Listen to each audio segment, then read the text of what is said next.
Pada panel pertama, saya ada soalan saya hari ini adalah apakah hukum pemindahan organ khinzir pada manusia? Bukankah khinzir itu najis mu'alazah dalam Islam?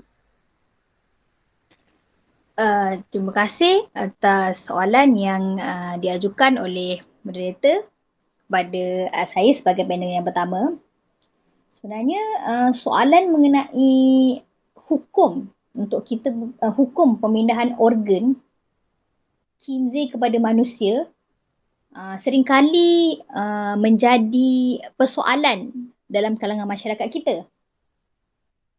Baiklah, untuk saya menghuraikan soalan yang diberikan ini, adapun pemindahan organ ataupun sesuatu tisu daripada satu spesies kepada spesies yang lain, dalam konteks soalan ini daripada haiwan kepada manusia, dikenali ataupun diistilahkan sebagai xenotransplantation. Prinsip asas untuk pemindahan organ melibatkan antara manusia dan juga haiwan adalah ianya haram menggunakan haiwan yang diharamkan ataupun haiwan-haiwan yang diharamkan dalam Islam untuk berubat. Maksudnya secara asasnya pemindahan organ haiwan yang diharamkan dalam Islam kepada manusia untuk tujuan berubat jatuh hukum haram sekiranya masih lagi terdapat bahan yang suci. Bahan najis boleh digunakan sekiranya ia dalam situasi yang mendesak ataupun darurah dan pada ketika itu tidak ada bahan suci lagi yang boleh digunakan. Dan asas kepada pengharaman khinzir adalah jelas di sisi syarak sebagaimana firman Allah Ta'ala, sesungguhnya Allah hanya mengharamkan kepada kamu memakan bangkai dan darah dan daging khinzir dan binatang-binatang yang disembelih tidak kerana Allah. Maka sesiapa terpaksa untuk memakannya kerana situasi yang darurat, sedang ia tidak menginginkannya dan tidak pula melampaui batas, maka tidaklah ia berdosa. Dan sabda Rasulullah SAW juga, sesungguhnya Allah telah mengharamkan arak dan harganya, mengharamkan bangkai dan harganya, serta mengharamkan khinzir dan harganya. Melalui firman Allah Ta'ala dan juga sabda Rasulullah, kita dapat lihat bahawa para ulama bersepakat mengenai hukum haram menggunakan najis, dalam konteks ini khinzir, organ-organ khinzir sebagai bahan untuk berubat. Namun, dia akan menjadi berbeza atas sebab darurat di mana hukumnya akan jatuh kepada harus. Dan menurut seorang ulama iaitu Syekh Dr. Muhammad bin Muhammad Al-Mukhtar Al-Shinkiti, beliau telah meletakkan dua syarat bagi pemindahan organ haiwan yang bersifat najis tersebut iaitu khinzir kepada manusia. Syarat yang pertama ialah pesakit tersebut sangat memerlukan pemindahan organ haiwan najis tersebut dan telah disahkan oleh pakar-pakar perubatan bahawa pesakit tersebut sangat memerlukannya. Dan syarat yang kedua ialah tiada alternatif lain untuk organ yang suci. Maksudnya tiada lagi organ-organ haiwan lain yang dapat digunakan untuk proses transplantasi pesakit tersebut. Hanya ada organ-organ haiwan najis tersebut iaitu khinzir tersebut. Sekiranya kedua-dua syarat ini dipenuhi, maka tidak adalah masalah untuk pemindahan organ tersebut iaitu daripada organ khinzir kepada manusia untuk dijalankan. Dan ianya juga tidak akan memberikan kesan kepada solat dan juga ibadah di mana syarat-syarat untuk kita melakukan ibadah itu adalah kesucian atas faktor keuzuran dalam menggunakan najis tersebut untuk kita menyelamatkan nyawa. Semoga jawapan yang saya berikan tersebut sedikit sebanyak dapat meningkatkan lagi kefahaman orang yang memberikan soalan mengenai hukum menggunakan organ khinzir untuk dilakukan transplant terhadap manusia. Terima kasih. Jawapan yang sangat jelas. Terima kasih. Soalan seterusnya ditujukan kepada panel kedua. Adakah penderma organ menanggung dosa orang yang menerima organnya? Baiklah, terima kasih kepada persoalan tersebut.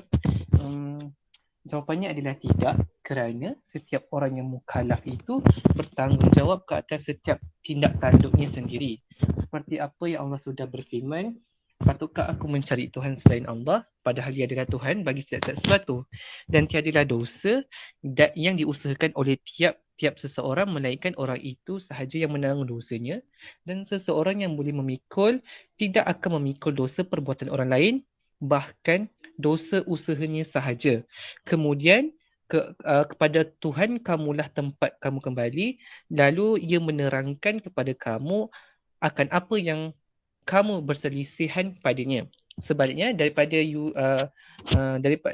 Dr. Yusuf Al-Qaradawi juga memberi pandangan bahawa orang yang menderma organ ini akan diberikan ganjaran pahala yang besar kerana perbuatan menderma organ ini terangkum di bawah sedekah jariah yang merupakan salah satu daripada 3 perkara yang memberi ganjaran berterusan selepas kematian. Kalau kita lihat pada hadis Rasulullah sallallahu alaihi wasallam daripada Abu Hurairah radhiyallahu anhu, bahawa Rasulullah sallallahu alaihi wasallam bersabda, apabila seseorang itu meninggal dunia, terputus daripadanya segala amalan kecuali 3 perkara, iaitu sedekah jariah, ilmu dan anak yang soleh. Maka perkara ini tidak menjadi satu asbab kepada orang tidak menerima organ, kerana sebagai penerima kita tidak akan menanggung dosa orang yang menerima organ tersebut. Harap dapat menjawab persoalan. Terima kasih. Terima kasih. Soalan seterusnya saya akan berbalik kepada panel pertama.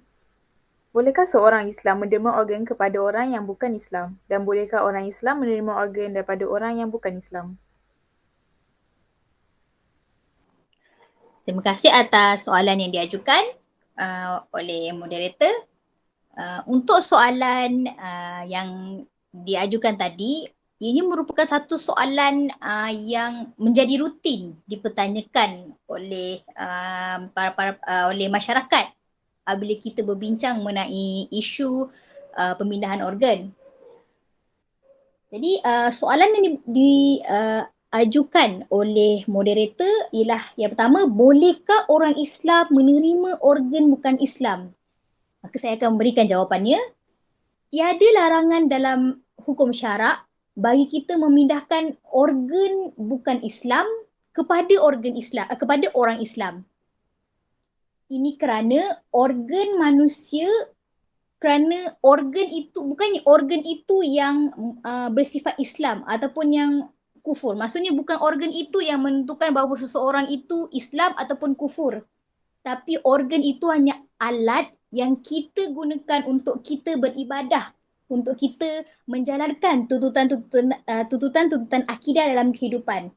Oleh itu, apabila organ daripada orang bukan Islam dipindahkan kepada orang Islam, maka organ tersebut telah pun menjadi sebahagian daripada tubuh penerima organ tersebut.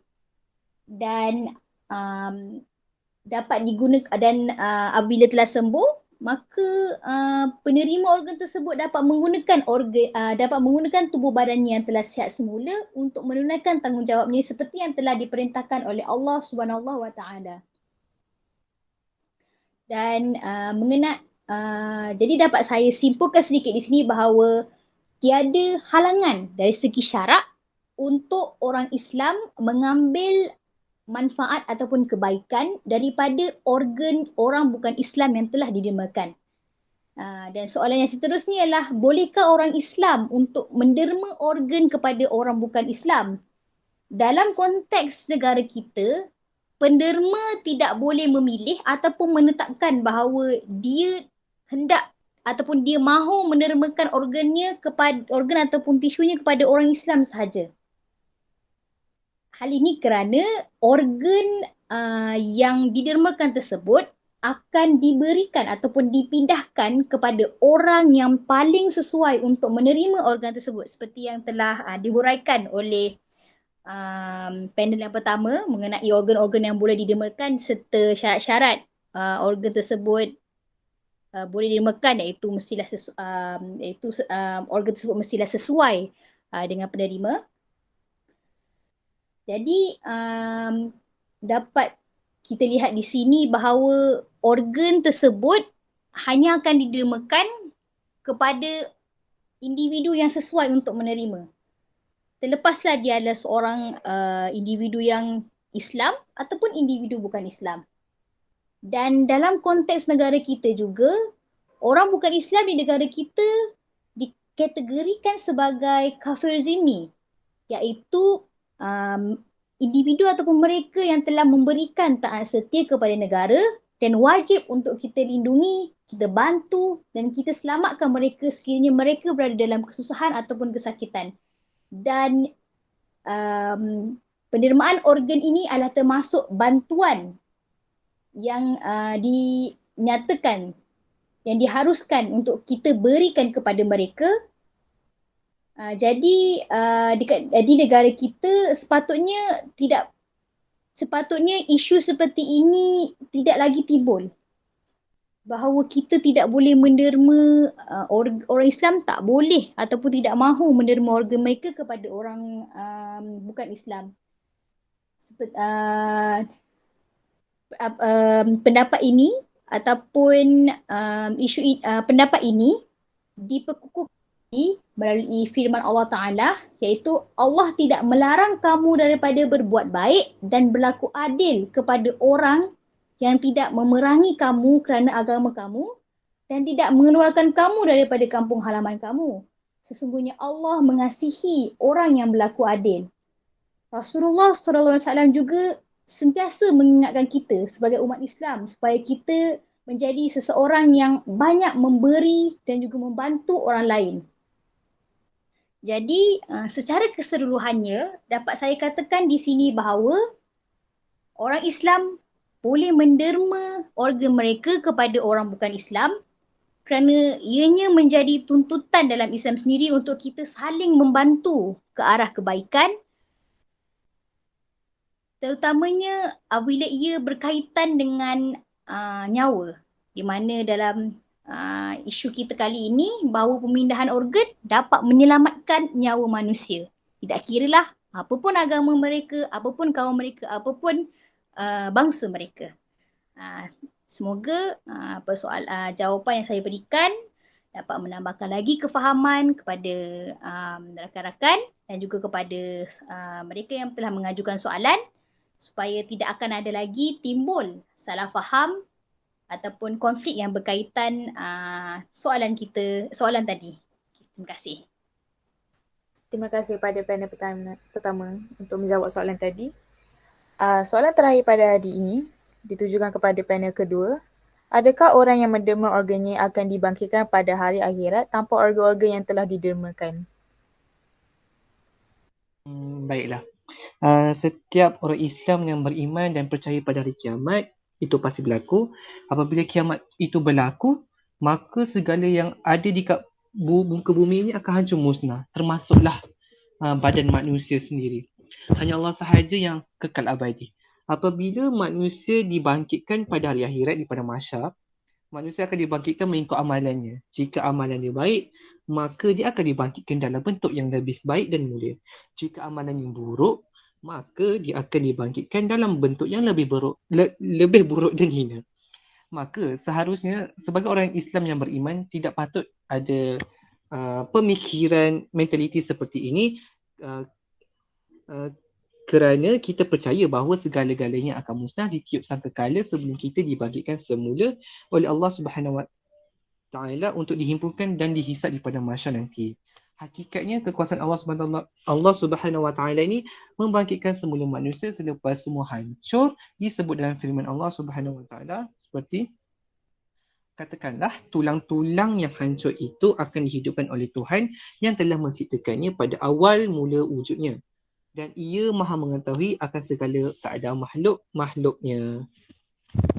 Saya rasa harap jawapan ini dapat membuka minda orang yang bertanyakan soalan ini supaya tiada lagi timbul persoalan-persoalan seperti ini. Terima kasih. Terima kasih kepada panel kedua. Kesimpulan forum pada hari ini. Agama Islam adalah agama yang menyenangkan umatnya. Derma organ adalah satu kepentingan pada seorang umat yang memerlukannya. Dan banyak komponen yang terdapat dalam perbincangan tentang menderma organ dan kesahihan untuk melakukannya. Menderma organ telah jatuh hukum harus dengan niat jika niatnya adalah dengan ikhlas dan bukanlah sesuatu yang boleh menyiksa mayat, beza dengan mentaliti rakyat di Malaysia. Oleh itu, kita sebagai umat Islam perlulah mendalami dalam penyelidikan untuk mendapat jawapan yang betul. Dengan itu, berakhirlah forum kita pada hari ini. Terima kasih kepada panel pertama dan panel kedua kerana menyertai perbincangan hari ini dan terima kasih kepada Ustaz dan warga kelas kerana memberi perhatian. Terima kasih. Dah habis.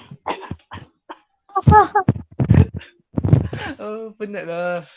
Ya, tak tahu saya cakap apa.